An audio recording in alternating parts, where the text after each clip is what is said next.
Well, thank you, Eric, for introducing everyone and for starting the formation of our community. We're really excited that you're all here today and really appreciate you giving up this precious time at the end of a long day to be here with us. So here we go. Okay, yes, and welcome everyone. I just want to echo Kathleen. We're just, first of all, thank you, Catherine and Eric and Patrick and Shamim, all the folks on the Equity Committee for making this happen and for inviting us to be a part of this. And welcome. And I think we were hoping maybe a few students from our collaborative conversations might be here. I don't see anybody yet, but we wanted to give a shout out and a thank you to our students who are also participants and partners in this work that we do. So, so here is our agenda for today. This is how we'd like to use our time together. And we kind of did our best guesstimates at some of the time frames here, but we are flexible as well. So we'll see how it all goes. But thank you again for being here with us today. And this is going to be very participatory. So we just really invite you to be a part of the process, which we're going to talk about here in just a moment. So whenever Sarah and I gather, or whenever we gather on our own, we always like to begin our talk with talking about our positionalities, not only as researchers but also as teachers. And so I just want to share that I'm a white woman. My pronouns are she and her. I go by Kathleen, so please call me Kathleen. I am of Northern European descent, and I grew up on a small family farm.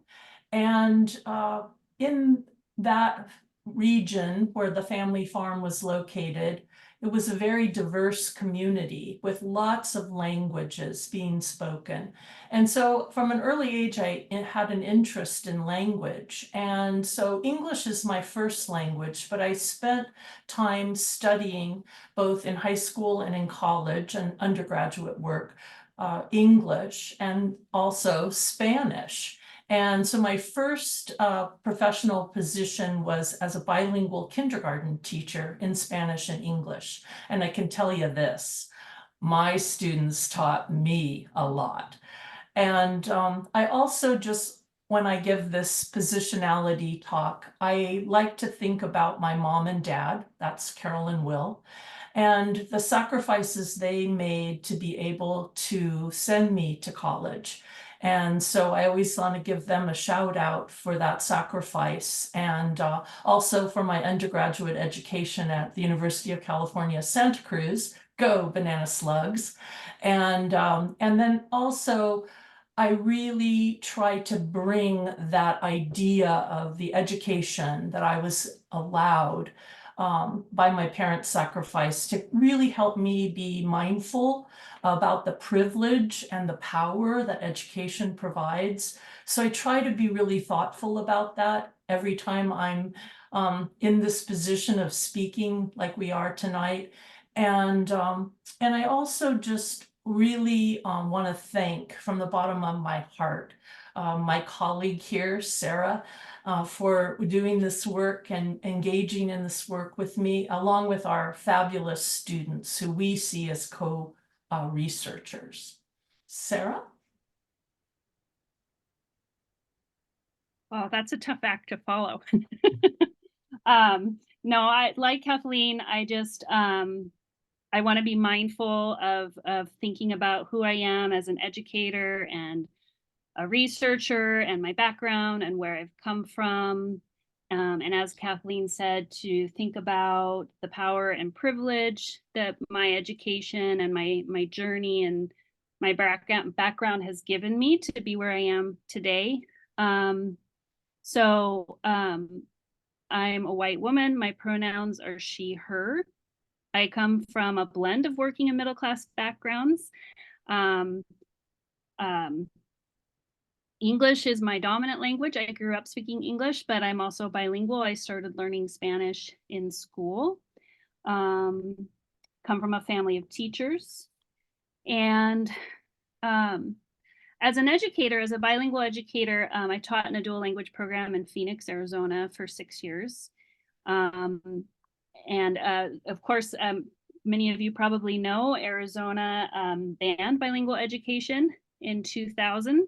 And it remains that way today, although there are a wide variety of dual language programs, but that sort of blanket ban on bilingual education stands today. So I saw firsthand the power of teaching on a bilingual campus and the effects, again, that ban had on students and families. And I just recognize that my own experiences are different from those of many of my students.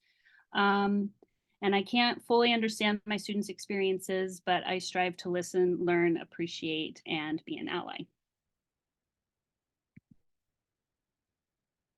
So thank you, Eric, for inviting us to introduce ourselves.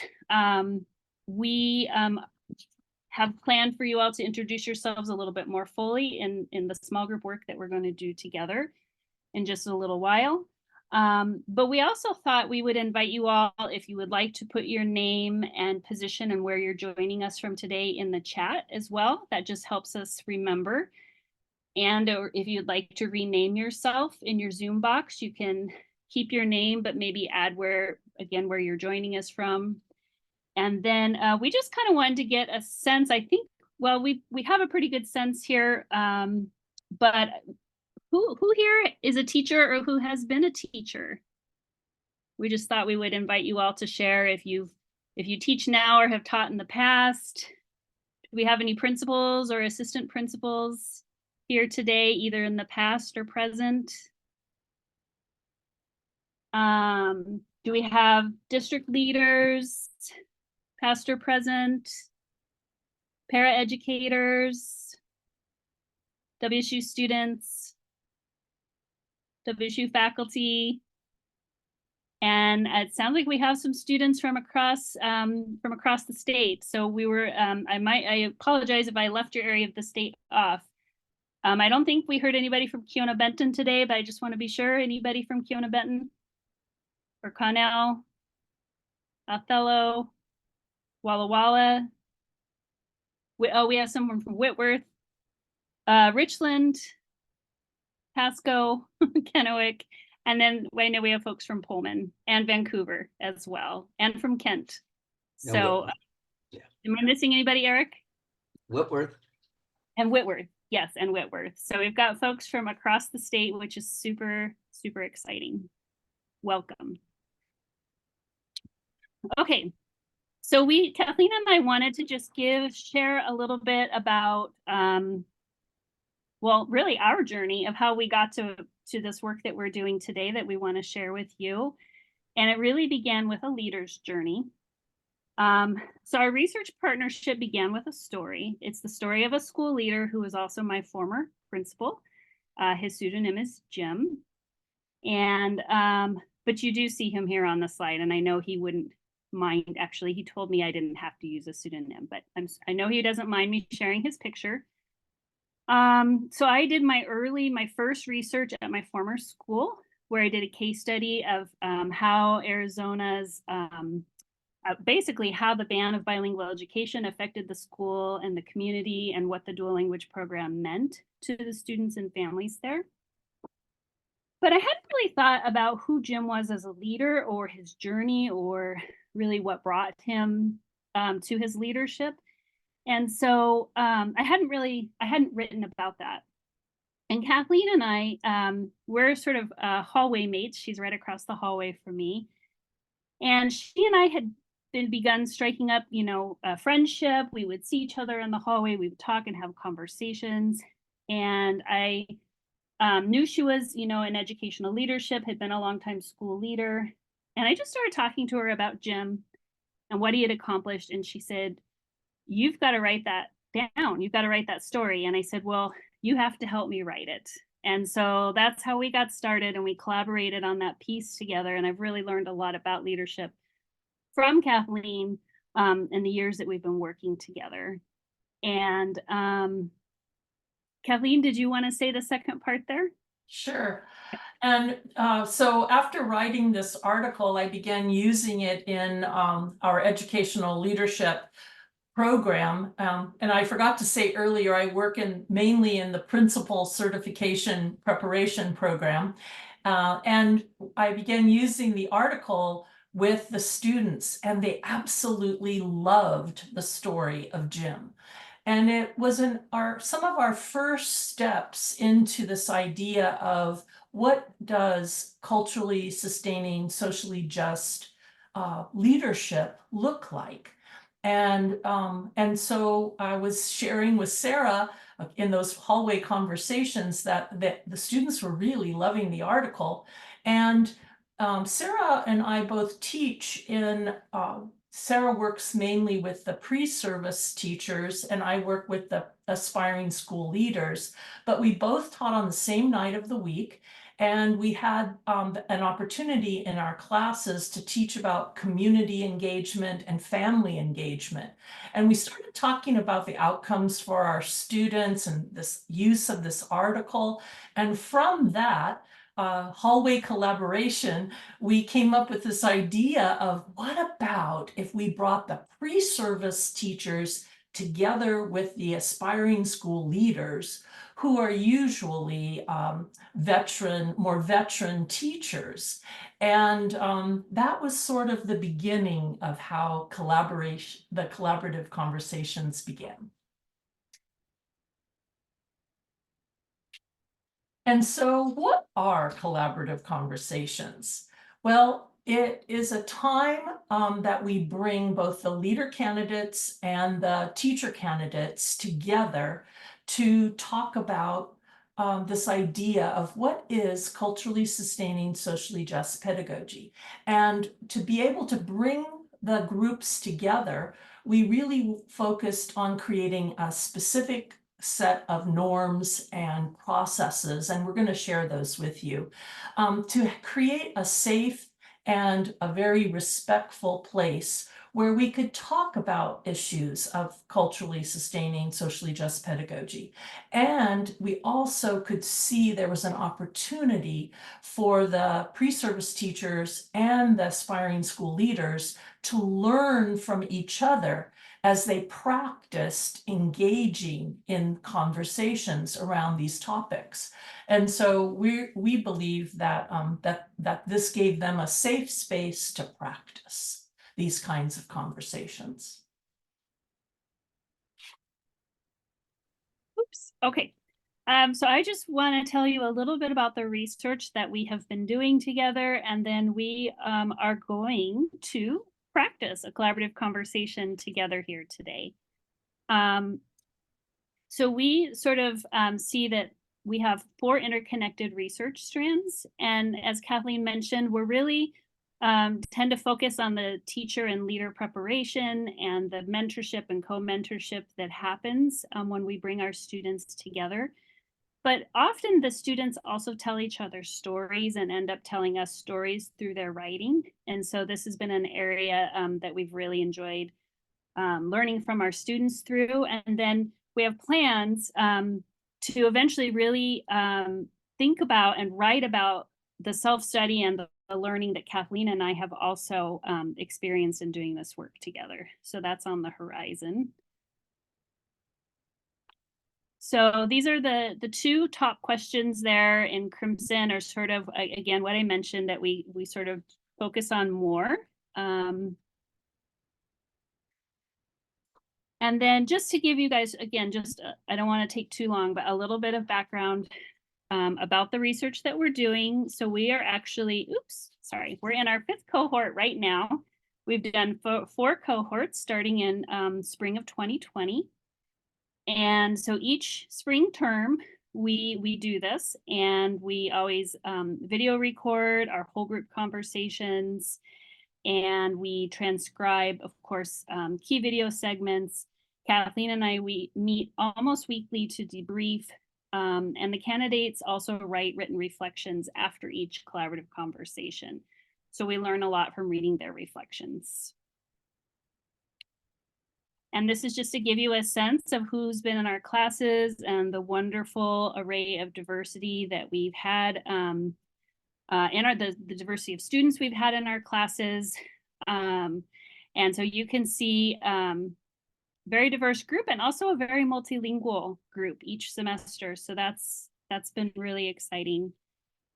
And this just sort of is to give you all a sense of the topics for each week, each of the 4 weeks, what we read.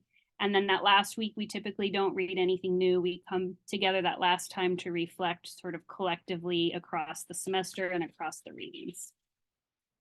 Kathleen, if I forget anything, please jump in.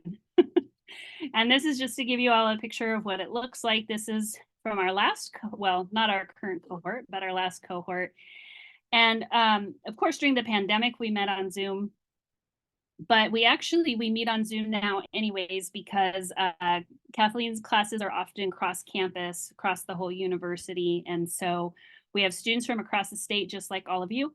And so we do meet on Zoom for those nights.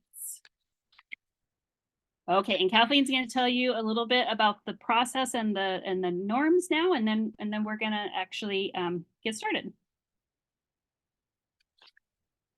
So we have that set of 6 readings, those shared readings that we use, and we use 2 readings each time we meet as the focal point of our discussion.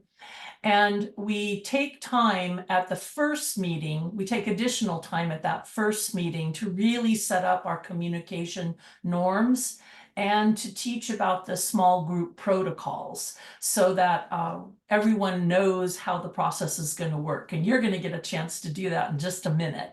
And we really use a cooperative learning approach so that there are specific roles that each member in the small group in the breakout room takes care of and is responsible for.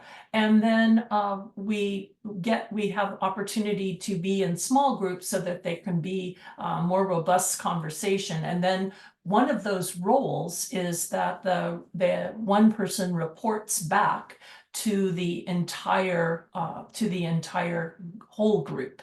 And so the group roles that we're going to use tonight are, I think we have 11 people, Sarah, so not counting us. So shall we just do the first 4?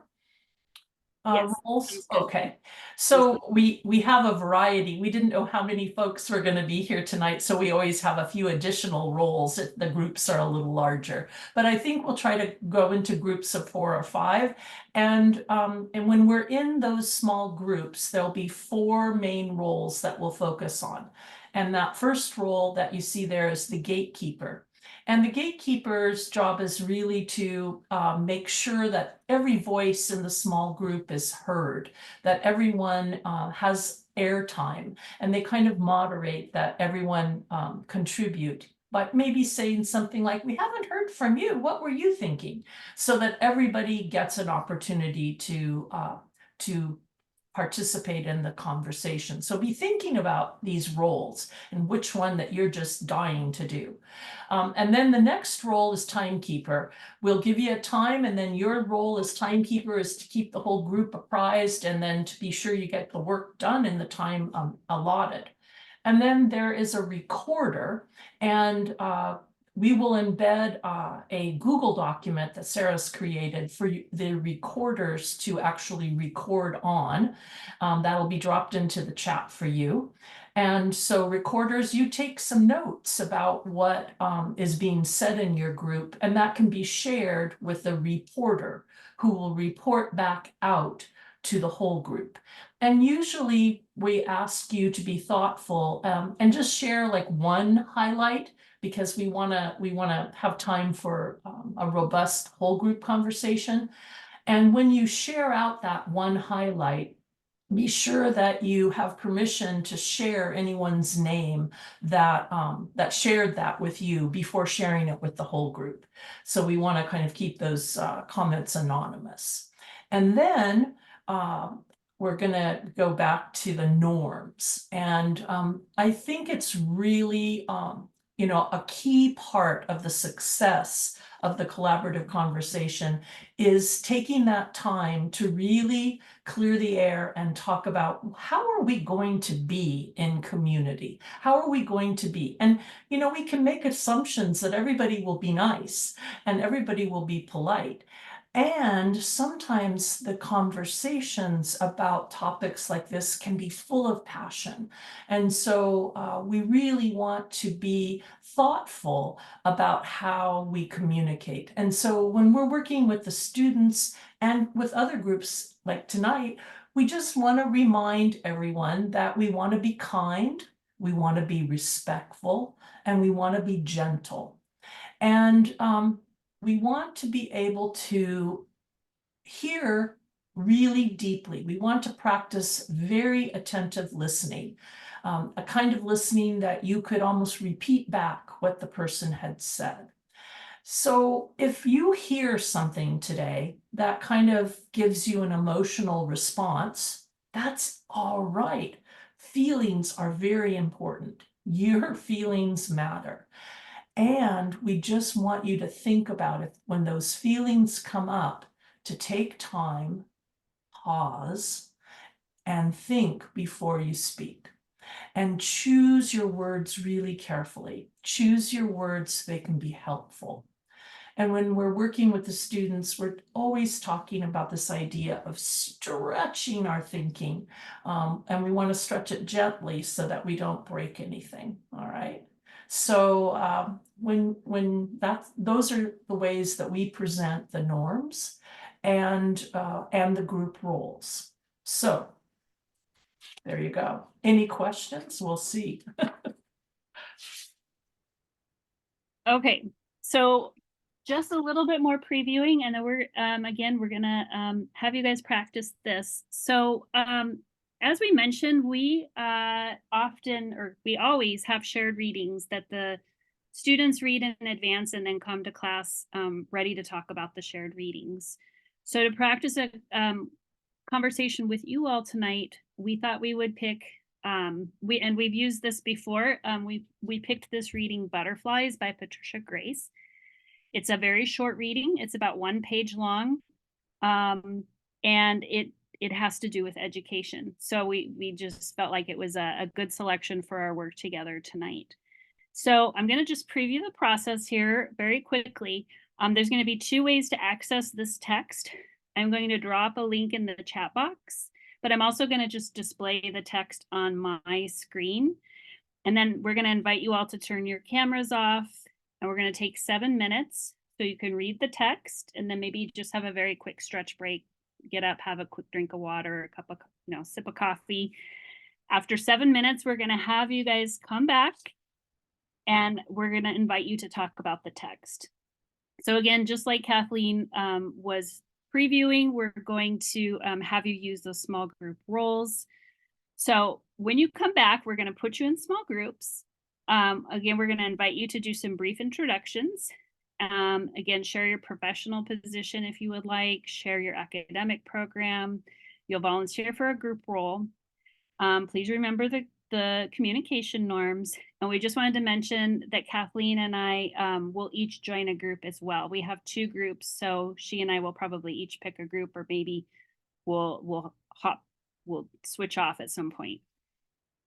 And then these will be the prompts these are the same prompts we use with our students. So just so you have an idea now what came up for you as you read, what ideas were maybe new for you or rang true for you. Were there any ideas that were challenging? Challenging ideas are important. So keep track of your questions. Your questions are really important.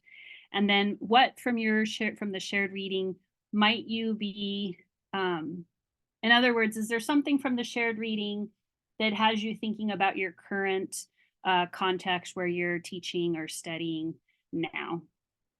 And yeah, and then we're going to put you in breakout rooms. So let me just pause and see if you all have any questions for us. Maybe Sarah, something I like to do Yeah. is have students take a picture of like those questions that you had, because once we go into breakout rooms, we lose them. Yes, no, thank you so much, Eric. Actually, everything I just shared with you guys is in the Google Doc. Oh, perfect. And let me drop the Google Doc in the chat now. I thought I had everything pulled up. Let me just get it again.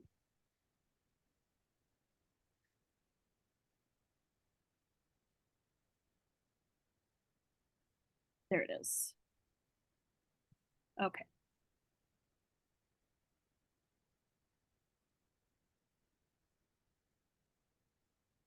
Okay, so there's the link to the Google Doc, which you won't need until you come back. Here is the link to the text. But that Google Doc has everything that Kathleen and I just went over, the group roles, the communication norms, the prompts, everything's right at the very front of the Google Doc. And then we've made 6 groups on the Google Doc. We'll only need 2 today. So we'll have groups 1 and 2, and there's a place for you to record who is in your group and your notes and such. But for right now, let me just jump in and say, Chip Bruce was one of my mentors. I'm sorry, say that again, Shamim? I just excited to see whose story this is, because Chip Bruce was one of my mentors in my grad program. Oh, neat. Oh, that's awesome. That's awesome. You'll have to tell us more about it. Okay. All right. So I'm gonna invite us all to turn our cameras off. We have 7 minutes, so it looks like that puts us at about 4:45. And I will play just a little bit of music at the 7-minute mark in case you walk away from your screen for a moment. So we'll see you at 4:45. And I've got to share my screen so people can see the text here if they want to as well. Can you see that okay, Kathleen? Okay. Perfect. All right.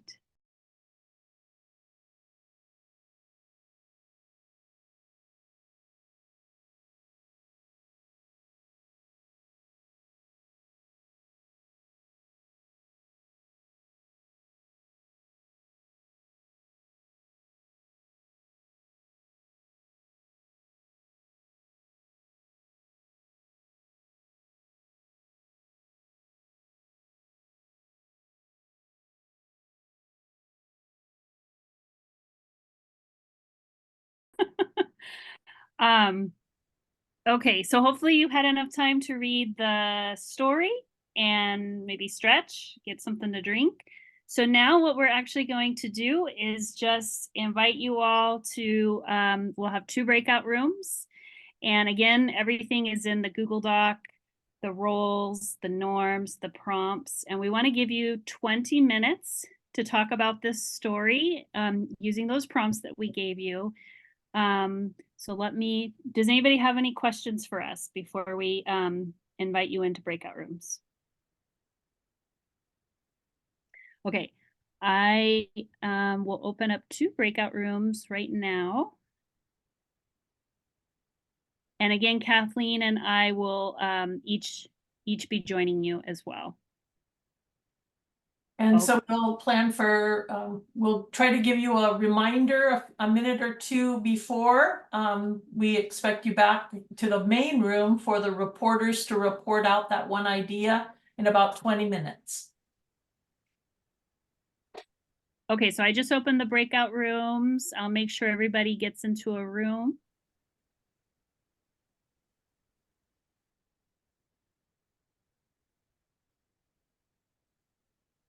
And Sarah, I'm not in there probably because I'm the main organizer. Oh, but I okay. can join one. So if you just tell me which one you want me to join. Okay. Is it okay? Well, welcome back, everyone. I really apologize to the folks I whisked away as they were wrapping up their thoughts. That is the one thing about breakout rooms. It's like you have to do it, but I hate doing it. I wish there was a gentler way to close the breakout rooms. Okay, so the next part of the process is that we're going to have some whole group discussion time. And we'll begin this by inviting the reporters to share out on behalf of their group. So please, if you are a reporter, be sure to share the names of your group members.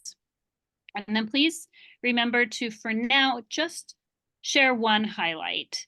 And if one group shares the same idea as yours, please choose a different one to share. And again, please keep highlights anonymous unless you have permission to share a specific name in relation to that idea or that whatever it is that you're going to share. And actually, Kathleen, I'm thinking because we are a smaller group, we might be able to go back and forth a few times and have groups, but let's just start with one, right, per group? Okay. So may I invite group one's reporter?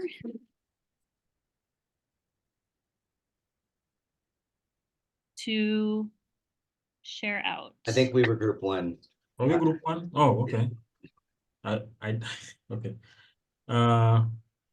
So I'm trying to send him the report. Do I need to send him the report? you could send me so that you can send me. Okay,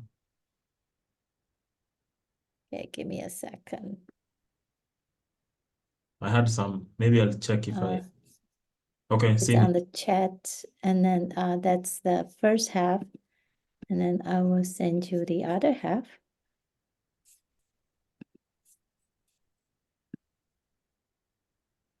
As you can see, we had a very thorough reporter. We are.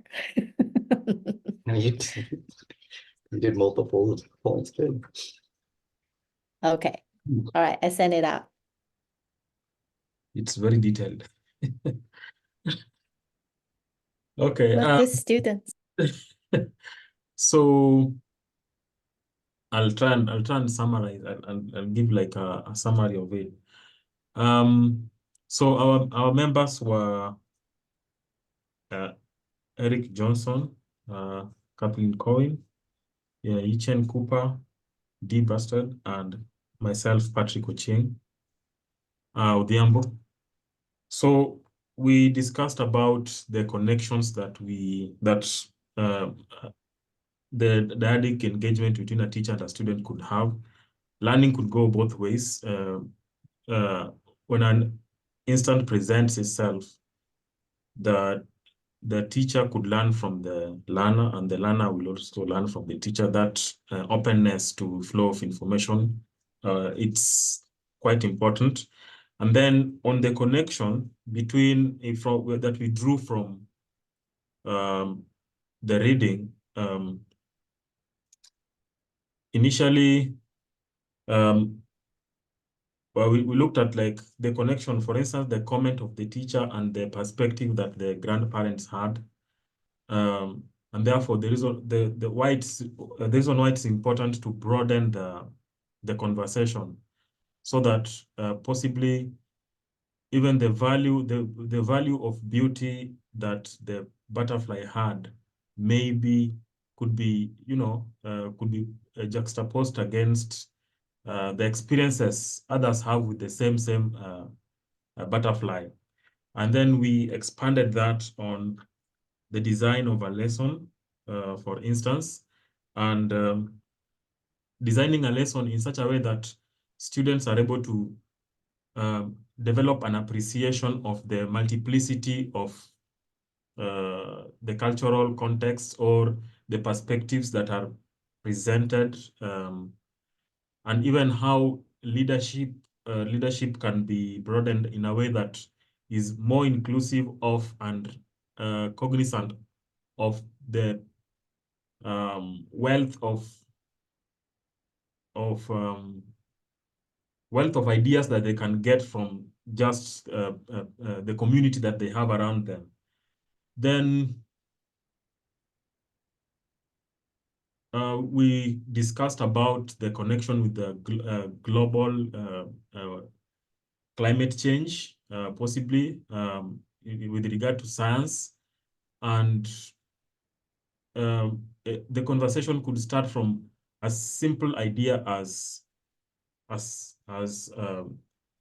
the farming and the butterflies, and then expanding that idea or broadening that idea to the reality of climate change, and then with a focus on cultural lived experiences. For instance, how maybe day-to-day choices have impacts on a broader scale, in ways that maybe from an individual level we may not be able to articulately put across or be able to draw connections to, but still those connections exist. So just broadening the conversation, and therefore school leadership should also like find ways in which these conversations can be broadened. I hope I did it some justice. Thank you. Thank you so much, Patrick. Thank you for sharing on behalf of your group. Sounds like a wonderful conversation. I believe Ryan is going to share for group 2. Yes. And do you want me to just share one thing, or like all the things that we talked about?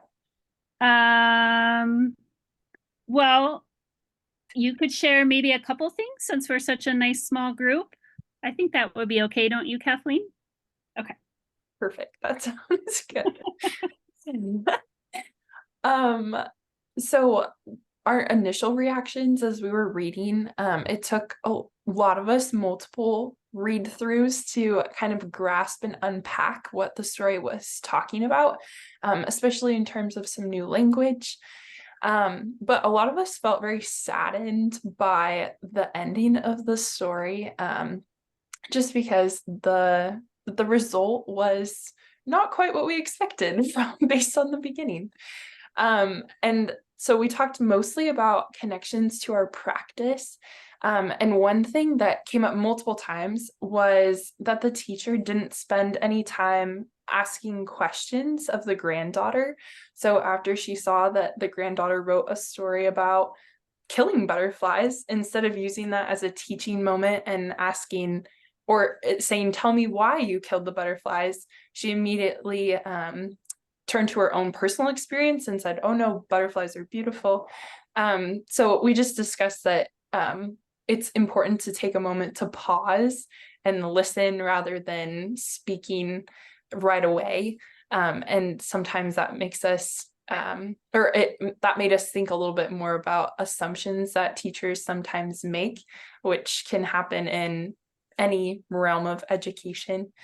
And we sometimes forget that as teachers, we have a little bit more power than we realize. And if we approach moments like this where we're shaming students instead of asking those questions and remaining curious, it can have lasting impacts on what they choose to do in the future. And it could have impacted the granddaughter who loved to write. So Thank you. Thank you, Ryan, for sharing on behalf of your group. Kathleen, should we go ahead and we're going to have some time for open discussion. But I just want to check and see if there's anything else that either group would like to share from your highlights before we have an open discussion. Or maybe hopefully you felt like you got to share the important things that you wanted to share from the small group. So let me, I'm going to go ahead and just put the whole group prompts in the chat, and that way we can see each other while we're having our whole group discussion. And I think that's nicer for whole group talking. So let me put the prompts in the chat. And okay. So we did ask if you would like to share to please use the raise hand emoji. Sometimes I know that's makes it perhaps a little bit more formal, but it can also really help facilitate the conversation as well. So go ahead and if you'd like to just comment on something that you've heard or you have another thought you want to share. So the prompts are, what stood out to you from the reported highlights? What did you notice? What did you wonder? What else do you want to say?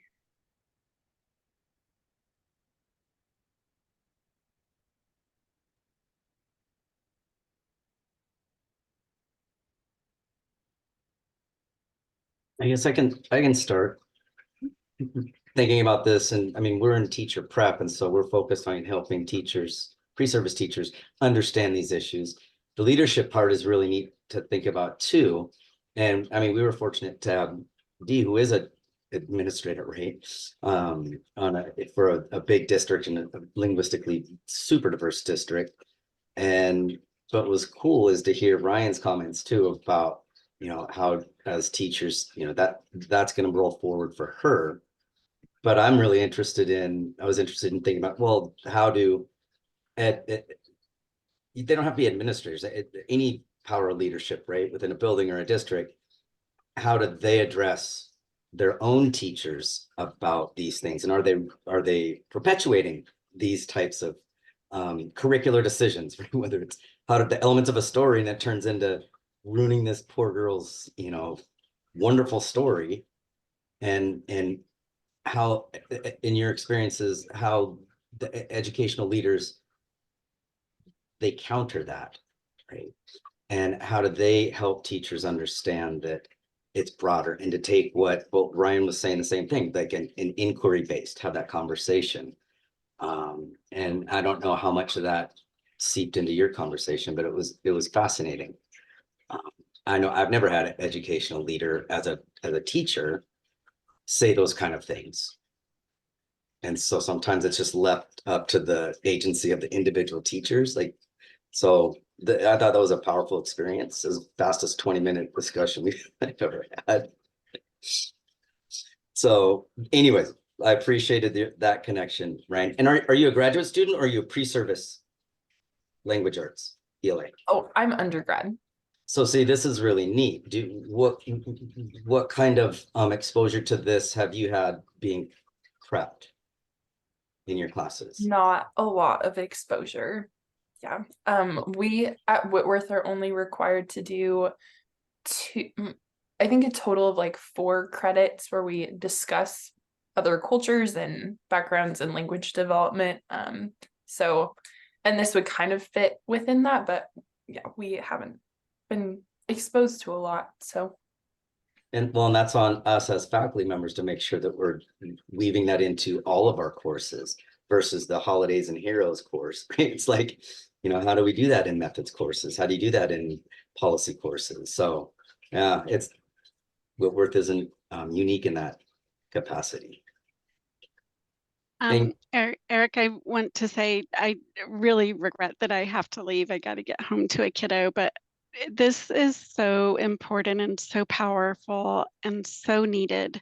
And Ryan, I just want to encourage you to not lose that like advocacy and willingness to have conversations, all of you, like as you go into education, because there will be people who will try and like suppress that in you, and it will make your job harder, and it will also fill your bucket more, like when you see those barriers and students' voices come into the room. So I just want to leave on encouraging this conversation and the advocacy and your commitments to stay true in all that you experience in your educational experiences going forward. And I really, really deeply regret leaving, because that was a really powerful 20-minute conversation. I can't thank my breakout room partners enough. So We with appreciate that, it too, Dee. yeah, I hope to join you all next time. Take Awesome. care. Thank you. Thank you, Dee. Thanks for being here with us. Oh, thank you for your work. Thank you for your leadership. Absolutely. So one thing I think it was very powerful 20 minutes. I keep thinking and thinking. I mean, English is my second language. So whenever I get into the classroom, like this morning, I went to observe a student doing phonics. And I remind myself we actually learn Chinese a similar way.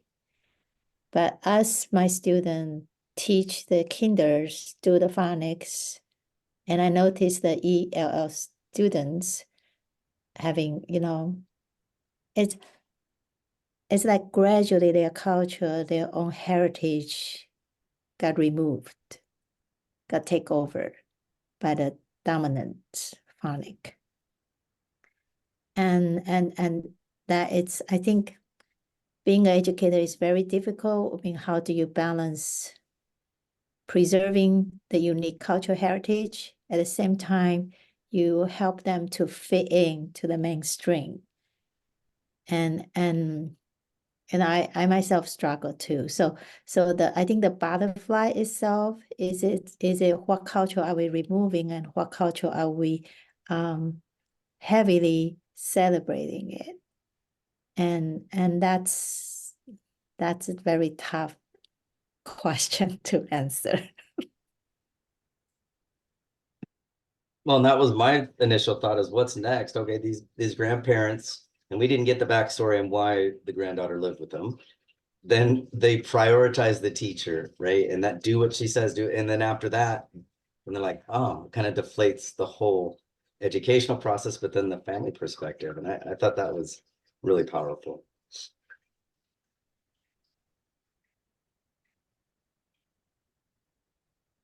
I agree. I love the idea of a butterfly, the butterfly as a metaphor for whether you welcome the cultures of your students in or you sort of shove them out, like don't make room for them.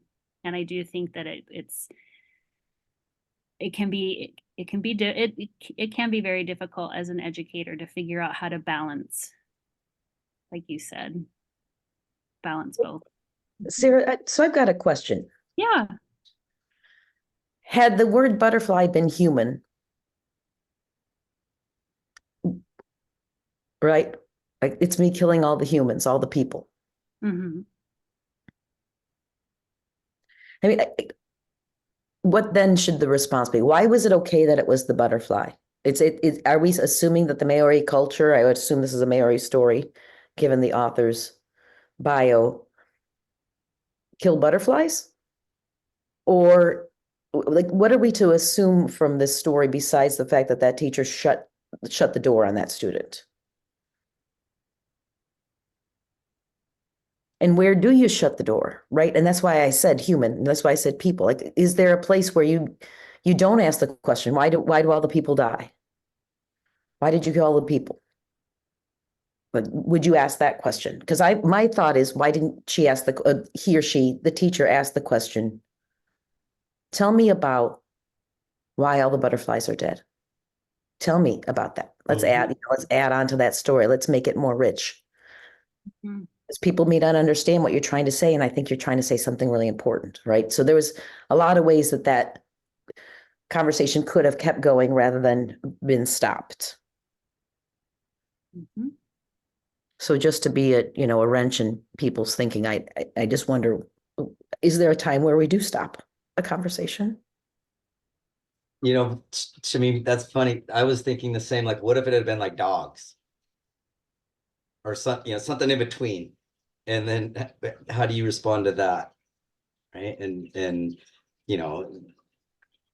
this sociopathological approach to it versus, well, let's talk about that. Right. And I don't know, was the family part of a genocidal campaign and then they moved here? But those things will pop up.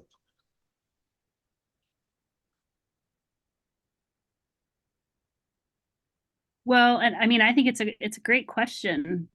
They're both great questions and great for stretching our thinking. And I was just sitting here personally thinking I hope that I would still try to understand. I mean, even if it were a dog or a person, I mean, there's more understanding that has to happen, right? Why is this child writing about this? Then there's more to understand. I don't know. That's where my mind went. Like, instead of maybe just, again, jumping to a conclusion or making an assumption. I like how many people here tonight have said, I think Patrick used the term broadening the conversation. But just there was an opportunity, a teaching moment. I know we talked about, I think it still can be a teaching moment, even if you change the butterfly to something else. And maybe it's a really important moment where you get to learn, something that really important about that student, whether how they're doing. Or maybe they're writing a sci-fi piece and they're True. fighting the war against evil and True. Yeah. True. That's why we don't want to make that jump to that conclusion, right? About anything without asking, tell me more. Yeah, it all depends on the context. But can we also think about how the conversation unfolds as a function of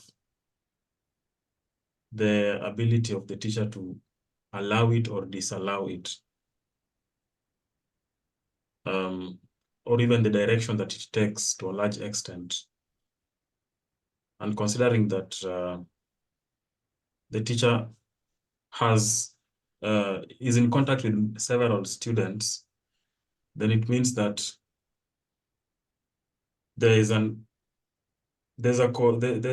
limitation to the extent in which they will be able to view or allow that conversation, not out of ill will, but simply maybe a limitation in terms of the perspectives that they have built in themselves as a result of the preparation they have, So it may not be something they may be doing consciously, probably, but a component of their cultural extraction, or the way they have trained to perceive of such an instance.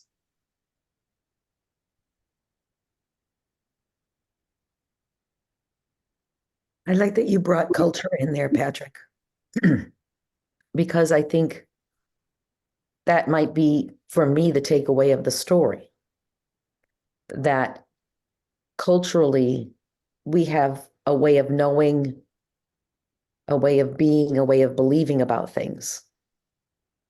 And unless we know them and are conscious of them, these ways of knowing, being, believing, then we won't be conscious of the fact that we are shutting out or stopping the cultural, not allowing our students to be their own authentic selves, whoever they are culturally. And that's why I think teaching our students, having them do autoethnographies or having them ask questions about their own ideologies or having them explore their own cultures, I think it's pivotal in our teacher prep programs and our leader prep programs. Because we can't see others' culture unless we know that we've got one ourselves. And I can't tell you the number of times I do a cultural survey with my students in my diversity and ed course every semester, and they hate it. Takes them hours to do. And it asks about, like, who is family? What's your relationship with authority? Who is an artist? Who creates art? So it goes, it's pretty in depth. And every time I teach that, give that assignment, without exception, and I've given it for 10 years, my white students say, I didn't realize I had a culture. I have at least one student who has the guts to say it. And then others are like, oh, I didn't realize I had a culture either. Because white culture is so surrounding us, right? It's so ubiquitous. We swim in it. And so unless you're running up against the wall all the time because your culture is different, right? Because you have a different understanding of the way something works, whatever it is, then you don't realize you've got a culture. Right. And so I think that's an important thing, particularly given, I don't know about your programs, but ours were about 95% white, middle class, suburban students. And there's nothing wrong with that. But if they don't realize they have a culture, they're going to be squashing the hell out of their students all over the place. And like Patrick said, not in a mean way, not on purpose, but just blindly doing that. And I'm sorry I spoke for too long.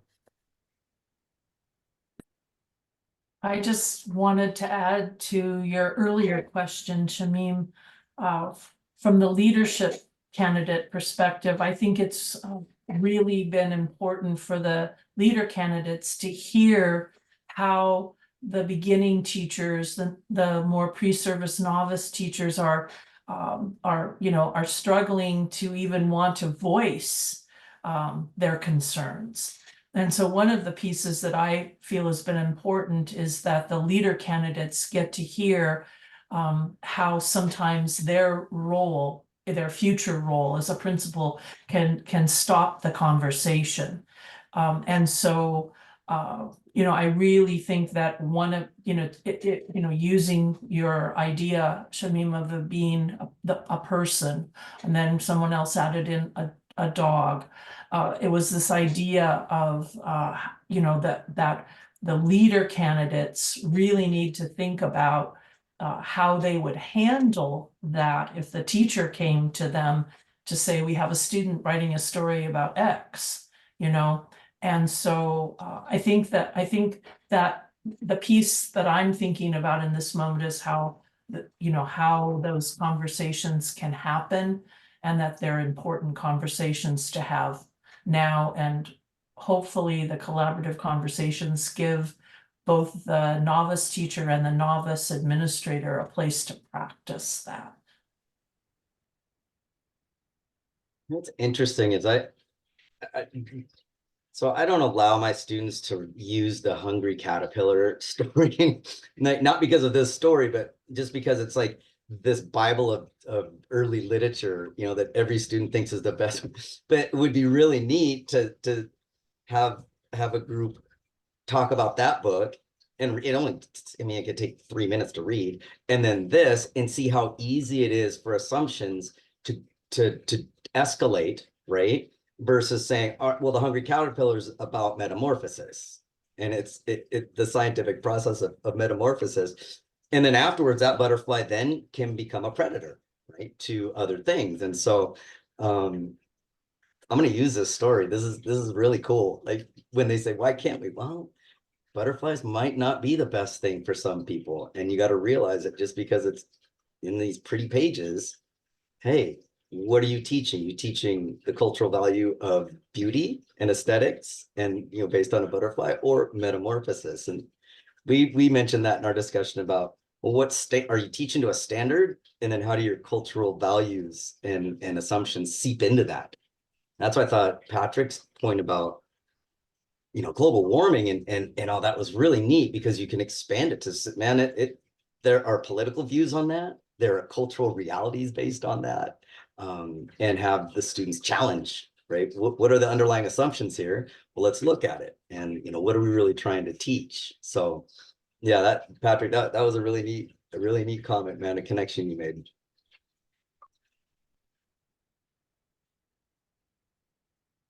So Jonah, how do you do that when you're teaching science methods? How do you get them to look at content versus assumptions versus process? Or do you as a faculty, do you do that?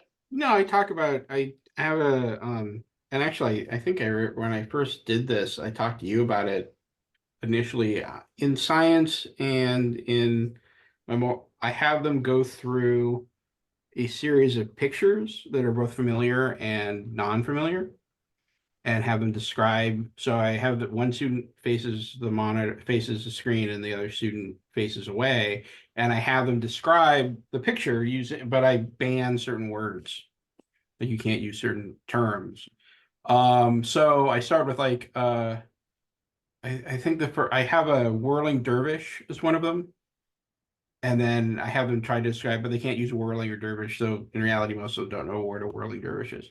But then and they find it very difficult. And then I have them do the same thing with a bride, also white dress, but they can't use certain words. And I discussed with them, why is it that one is easy, it takes like 10 seconds, and the other one is incredibly difficult?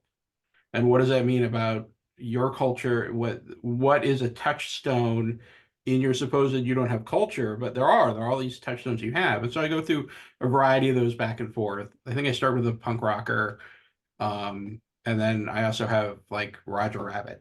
So we can also talk about like when were you born and like things that were familiar then.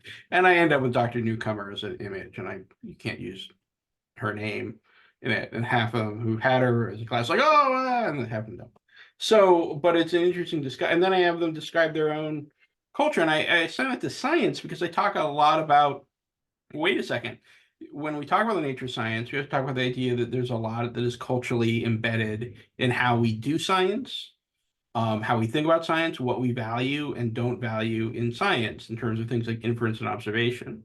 And how is it if you pretend that you're completely objective and that culture doesn't impact you, then you're blinding yourself to, one, how science has developed over the last 10,000 years, and two, you're going to fall into these traps when you're teaching science, and you won't realize it till your kids look at you as if you're nuts, or that they're not getting it, or they'll just start tuning you out because you haven't approached them from a position that you have a culture and they have a culture, and it's not most likely not the same culture in the United States. So that's usually how I do it. I know Patrick has been subjected to my antics in these classes. So so it's usually how I begin. And then it's the thing about science though is that there's still this really dumb idea that it's completely objective. And we get that in STEM, we get that in quantitative analysis, and it isn't, and it never has been. And I then point them to texts that talk about this. My favorite being The Mismeasure of Man by Stephen Jay Gould is a classic example, a classic text talking about how horrible science can be and how it's been used very poorly to justify white supremacy, essentially. Mhm. So just that.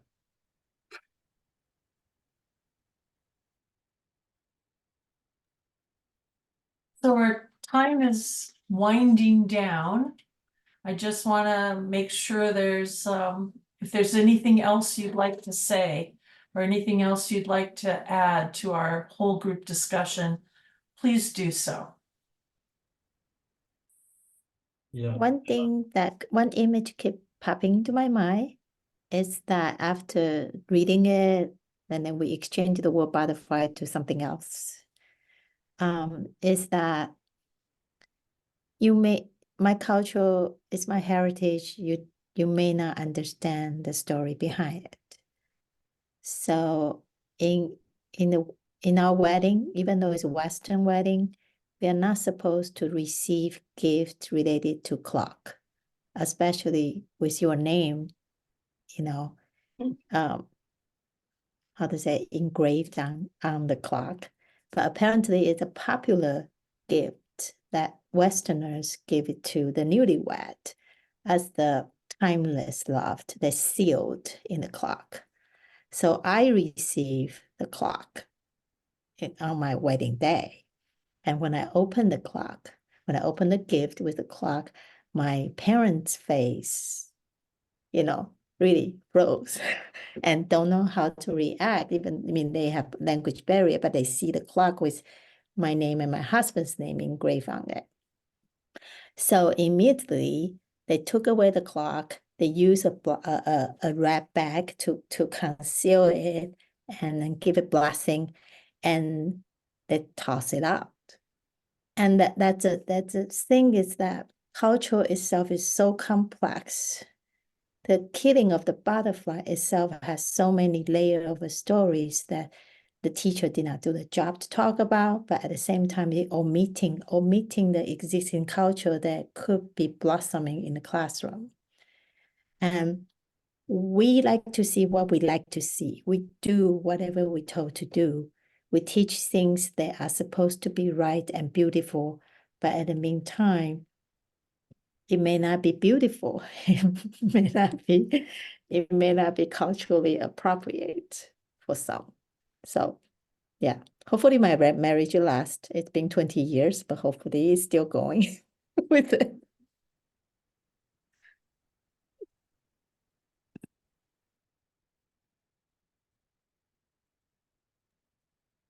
Thank you for sharing that, Ichian. That's a powerful, powerful story.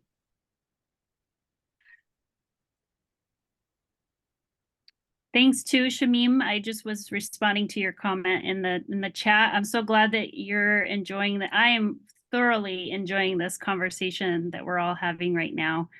Would love I love the idea that you all came up with to do these conversations, because the learning that can occur, and I think, and I'm also just thinking, I just taught my first leadership class this past fall, right? And it's the leadership for social justice class. Oh my God, it would have been brilliant, right? It would have been so brilliant to bring in fact, I did have a teacher come in and talk, but it wasn't the same, right? He gave a talk. He's someone I taught in 3rd and 4th grade. That was pretty cool. But it's still, who's now a teacher leader, but could bring in that teacher perspective. But as pre-service teachers, their lack of understanding, I mean, oh my gosh. So the learning both ways is brilliant. So thank you. Thank you for both being so brilliant and having these conversations in the hallway. It's a good thing you attend work, because now, as you can see, I'm working from home. Thank you, Shamim. Thank you.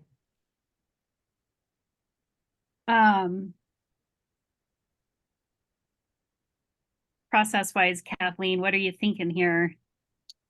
Well, we could just maybe share a last slide, or we can just slide right into the debrief. Maybe share what we're learning from the process and the collaborative conversations continued, Okay, sure. And definitely do not want to cut anyone off who has something more they would like to say. That's not my intent at all. I'm just trying to be mindful of time. And speaking of time, keeping my eye on the clock here. And I know we just have a few more minutes left. So a couple of things that Kathleen and I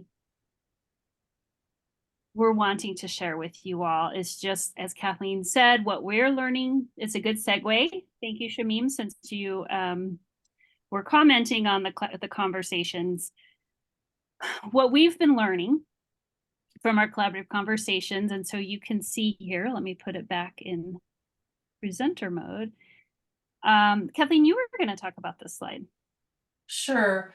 One of the things that really we have been learning is that this idea that we were just talking about, that the collaborative conversation just provides them a network of people. So this is really coming out of the mentorship literature, but this idea that bringing them together gives them an access that they might not have in just their single preparation program. And what we're actually finding is that they connect, like the leader candidate will say, well, if you ever want to come and do such and such, you come to my school. We'd be glad to have you come do that. And so there's starting to be this, this development of a network. And we really are thinking about the space that we've created so that you can ask questions that you might not be able to ask in your, in your mentor teacher. Maybe as a pre-service teacher, maybe you want to ask that in a space that that you feel more protected. And so this safe space to process questions and ideas. We've had some just really dynamic conversations about how to do something, and the veteran teachers who are the aspiring school leaders can give encouragement. And they can also have this idea of reciprocal teaching and learning that we've already talked about, because the one thing that when we always end the collaborative conversations, that last evening, the leader candidates usually just say, "Oh my, the future is bright," is one of the quotes that Sarah and I kind of have as a touchstone, because one of the leader candidates said, these pre-service teachers have got it together. They know so much more than I did, and are getting that from the preparation programs. And that's not to say we don't have room to grow, but there's usually this real feeling of hopefulness. So Kathleen, I had a question about, I jotted it down earlier. Have you had any follow-up with, and Sarah, as the teacher candidates move into their job and the leaders move into their roles, have they said, yeah, we've done this with whatever their grade level band or their school, or how is it spilled out into the practice right now? Go ahead, Do you want Sarah. to jump in, Kathleen? Okay. Thank you for asking us that, Eric, because that was definitely one of the things that we wanted to share as well. So we have been doing follow-up research to the collaborative conversations. We received a College of Education Faculty Funding Award last year. So thank you to the College of Ed to follow our candidates out into the field as new or newer practitioners, or at least new in the role that they have now. Because some of the candidates we're working with are already, they're already paraeducators, they're already teaching in schools, or they might already be leaders, but we've been following folks out into the field to just ask them if they, we have a protocol, of course, and one of the questions we do ask is very specific, like in what ways, if any, do you draw from the collaborative conversations that we had together to think about your work now? And so this is our second year, and we've had some really, really interesting conversations. We've heard about some definite challenges that new teachers and new leaders are facing. We've heard about some wonderful successes. And I just, this slide here is to just sort of showcase one of the newer, I think this is her second year of teaching now. So last year she was a brand new teacher, but she had been a paraeducator, and she was working with newcomer students in one of the local high schools here. And you can just see from the pictures what a wonderfully welcoming, culturally sustaining environment she's been developing, or has created, I should say, in her classroom. I snapped this picture when I went out. Kathleen joined us on Zoom, but when I went out to do a visit with her, and I think a picture's worth 1,000 words. You can see what a beautiful classroom environment she's creating here. But we've definitely had leader candidates, and Kathleen, maybe you'll want to speak to this, or I don't know if you had a thought you wanted to share, but we've had several leaders, tell us that they have used the collaborative conversation protocol specifically to have some difficult conversations. I don't want to use names, but I think, do you know which interview I'm talking about, Kathleen? There's been more than one, but. And I think that, yes, and there have been, and that is more data that we were getting from the collaborative conversations continued research. And that idea that they saw how we established the communication norms, and they were able to establish those communication norms with some people that they needed to have a difficult conversation with, and they really became a touchstone. And one of their responses in the interview was that they felt that encouraged, or they felt like they could do it because they had practiced using those protocols in the collaborative conversation. Yeah, that's fantastic. I'm wondering, I mean, it's such a gift to have Ryan here as a pre-service, teacher, and thinking about how they're going into even their PLC meetings and being able to be a leader amongst their their grade band and establishing, maybe not as formal, but asking questions within those smaller meetings. It doesn't just have to be the administrator, right? And so like the student who's doing this, I mean, we would hope that they're spilling this out into the PLC, right? Or even however they're going to do if they get invited to do PD, so that the training protocol at least gives them that framework for doing that, right, in a safe, structured way, and having those awesome conversations. That's a great point, Eric, about the it's like the ripple effect, of like, and I, it would be that would be an interesting follow-up as well, to see what our new teachers, the leadership roles. I mean, that is sort of part of our protocol, but now I'm thinking of it even more formally, right? Like, because you mentioned the PD, like how are they moving this work forward themselves, sort of like completely apart, from us? That would be really interesting to find out and fun to find out. I want to be mindful of time, Kathleen. We're at like 5 minutes, so should we kind of do our wrap up? Yeah, absolutely. Okay, thank you for asking that question though, Eric. Fun to tell you all about how we've been trying to carry the work forward. So we wanted to, now that we have, I think, just 5 minutes, we kind of want to wrap up. And I think, so first of all, I know Kathleen's going to say something too, but I would just like to thank everybody who is here tonight. Thanks for spending a big chunk of your time this evening with us, engaging with one another, sharing your experiences, sharing your thoughts. You all took me to a whole new level this evening with thinking about this story. I've read this story many times, like, for example, the climate change idea, or just thinking about how science and culture are interrelated. I never thought about that in relation to this story before. We have a link to a feedback survey. Let me drop it in the chat. It's very, very quick. It is 5 questions. And so hopefully it wouldn't take you more than 5 minutes to do. And I'm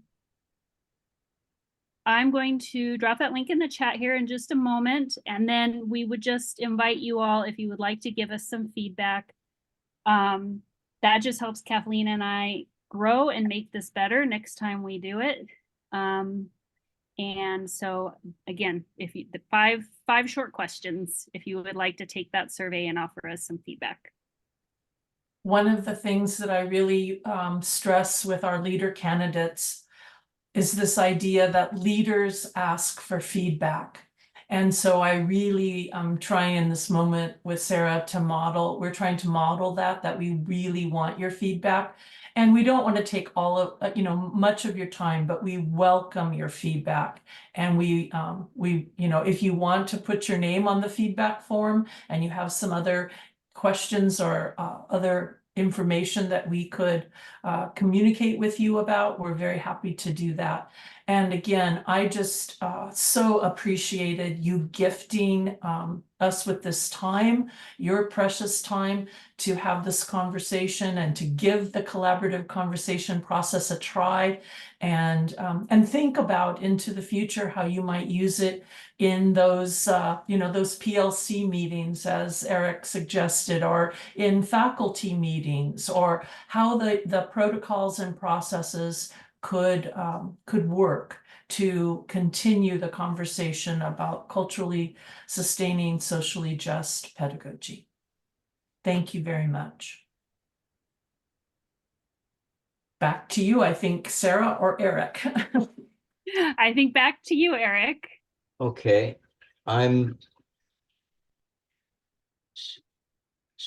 what I was thinking is that I'm going to post the recording of this presentation, and here we go.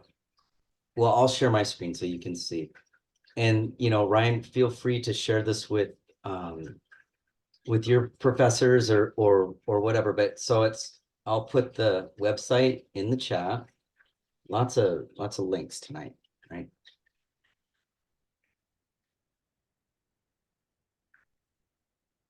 And if I may, Eric, while you're doing that, Kathleen and I would be happy to share any of the information from our slides, the processes, the communication norms, the text, the prompt, the discussion prompts. So please do feel free to use our emails there if we can share anything with you. I think it'd be cool to have a Padlet with the articles you referenced, like the stuff that you've written, and then maybe the story and then the norms. So because when you watch the video, it's hard to get those links, but it'll be right here. I'm hoping to have all 4 by the time we're done. And so everybody can share, you know. But yeah, this has been really engaging, and I appreciate both of you prepping it and explaining it to us. I've just heard about it, but I've never gone through it, and I just think it's wonderful. Thank you. Thank you, Eric. And thank you, everyone. Thank you. Thank you. Hope you all have a wonderful rest of your evening. Good to see you all. Okay. Thank you so much.